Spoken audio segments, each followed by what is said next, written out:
आग की सरजमीन एक ऐसी जगह जहां मशरिक और मगरिब की सरहदें मिट जाती हैं, जहां कदीम रवायात और जदीद तरक्की हाथों में हाथ डाले चलती है, जहां हर गली, हर इमारत, हर पहाड़ एक तारीख सुनाता है। क्या आप जानते हैं कि एक ऐसा मुल्क भी है जहां ज़मीन के नीचे से आग के शोले भड़कते हैं, जहां समुद्र के किनारे बसे शहर में जदीद फलकबोस इमारतें और सैकड़ों साल पुराने किले एक साथ खड़े हैं। ये है आज़रबाईजान, एक मुल्क जो कुदरत के मोजज़ात, दिलकश मनाजिर, मुनफरिद सकाफत और हैरान कुन तारीख से भरा हुआ है।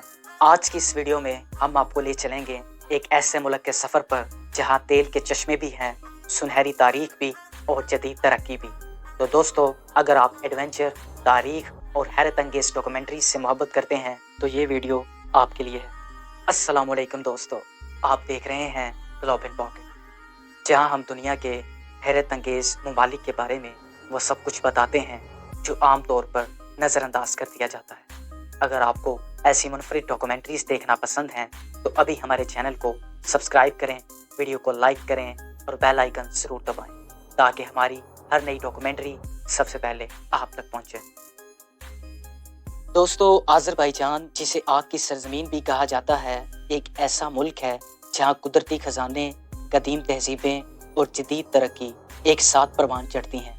ये मशरकी यूरोप और मगरबी एशिया के संगम पर वाक़या एक ऐसा मुल्क है जहां मशरिक की रूह और मगरिब की जिद्दत एक दूसरे में यूं घुल मिल जाती हैं कि ये दुनिया के मुनफरिद ममालिक में शुमार होता है।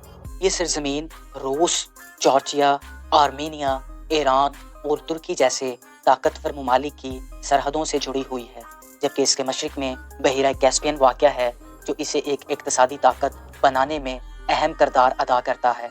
इस समुद्र के किनारे बसा बाकू आज़रबाईजान का दिल है, एक ऐसा शहर जहां कदीम तारीख की दास्तानें जदीद फलकबोस इमारतों के साथ कदम से कदम मिलाकर चलती हैं। लेकिन आज़रबाईजान की पहचान सिर्फ तेल और गैस की दौलत नहीं, बल्कि ज़बान, सकाफत और मज़हब भी इसकी शनाख्त का एक लाजमी जुज़ हैं। यहाँ की सरकारी ज़बान आज़री है, जो तुर्क ज़बानों के ख़ानदान से ताल्लुक़ रखती है। आज़री ज़बान सिर्फ लोगों की गुफ्तगू का ज़रिया नहीं, बल्कि आज़रबाईजान के दिल की धड़कन भी है, जिसमें हज़ारों साल की तहज़ीबी तारीख गूंजती है। यहाँ की आबादी तकरीबन 10 मिलियन है, जिनमें अक्सरियत शिया मुसलमान हैं, जो तारीख़ी तौर पर ईरान के साथ गहरे सकाफ़ती और मजहबी रवाबत रखती है। लेकिन हैरान कुन बात यह है कि आज़रबाईजान एक सेकुलर मुल्क है, यानी यहाँ मज़हब को ज़ाती मामला समझा जाता है और रियासती अमूर में मजहबी नज़रियात का दखल कम से कम रखा गया है। यहाँ हर शख्स को अपने अकायद के मुताबिक ज़िंदगी गुजारने की आज़ादी हासिल है और यही मजहबी रवादारी इस मुल्क की सबसे बड़ी पहचान है। दोस्तों, आज़री मन्नात, जो आज़रबाईजान की करेंसी है, सिर्फ नोटों के चंद टुकड़े नहीं, बल्कि मईशत की मजबूती की अलामत है।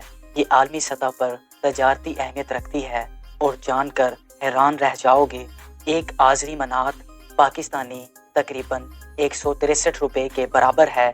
यानी अगर जेब में मन्नात हों तो समझो पैसे भी वज़नी हो गए। दोस्तों, अगर आप तारीख के झरोकों में झांकें तो आज़रबाईजान की सरजमीन पर कई सल्तनतों के कदमों की चाप सुनाई देती है। ये वो खिता है जहाँ सदियों से बादशाहों के झंडे लहराए, जंगों के बादल छाए और इनकलाब के नारे गूंजे।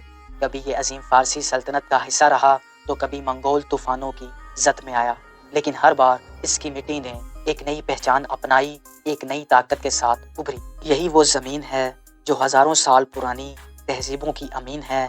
कभी ये हिखामनशी और ससानी सल्तनतों का गढ़ था तो कभी अरबों की फतवाहत का मरकज़। यहाँ पर गुजरने वाली हर तहजीब ने इसकी सकाफत में अपना रंग छोड़ा, जिसका अक्स आज भी इसकी तारीखी इमारतों, इसके लोगों और इनके तर्ज ज़िंदगी में झलकता है। लेकिन तारीख का सबसे बड़ा मोड़ तब आया जब यह मुल्क सोवियत यूनियन के साए में चला गया। 1920 में आज़रबाईजान का सूरज एक नए रंग में तलू हुआ जब इसे सोवियत यूनियन का हिस्सा बनाया गया। दोस्तों, कम्युनिस्ट निज़ाम के सख्त असूल, मईशत पर हुकूमती गिरफ्त और समाजी बंदिशें, आज़रबाईजान ने 7 दहाइयों तक इन सब का सामना किया। मगर इसी दौरान यहाँ तेल की सनत ने जन्म लिया, जो बाद में इसकी पहचान बनी। फिर आया 1991। جب سوویت یونین کا خاتمہ ہوا اور آذربائیجان نے آزادی کا سورج دیکھا۔ یہ لمحہ ایک خواب کی تعبیر تھا، لیکن حقیقت میں ایک نئے امتحان کی شروعات بھی تھی۔ آزادی کے ساتھ ہی یہ ملک ناگورنو کاراباخ کے تنازع میں الجھ گیا۔ یہاں اسے آرمینیا کے ساتھ شدید جنگ کا سامنا کرنا پڑا۔ کئی سالوں تک سفارتی کشمکش اور عسکری معرکے جاری رہے، یہاں تک کہ 2020 میں آذربائیجان نے کاراباخ کے بڑے حصے پر دوبارہ کنٹرول حاصل کر لیا۔ مگر آزادی کے بعد بھی سیاست ایک نیا چیلنج بنی رہی۔ آذربائیجان کا موجودہ نیم صدارتی جمہوریہ کا نظام طاقتور صدور کے گرد گھومتا ہے۔ 2003 سے الہام علیف اس ملک کے صدر ہیں اور ان سے پہلے ان کے والد حیدر علیف کئی سالوں تک ملک کی باغ دوڑ سنبھالے رہے۔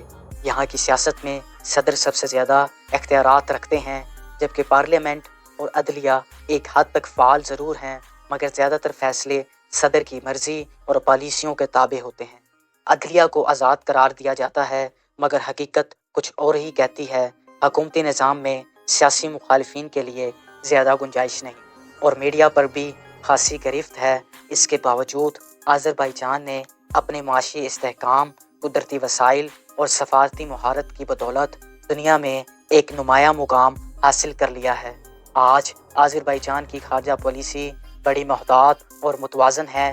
یہ ایک طرف ترکی جیسے قریبی اتحادی کے ساتھ مضبوط تعلقات رکھتا ہے، تو دوسری طرف روس، ایران اور یورپ کے درمیان ایک سیاسی پل کا کردار ادا کر رہا ہے۔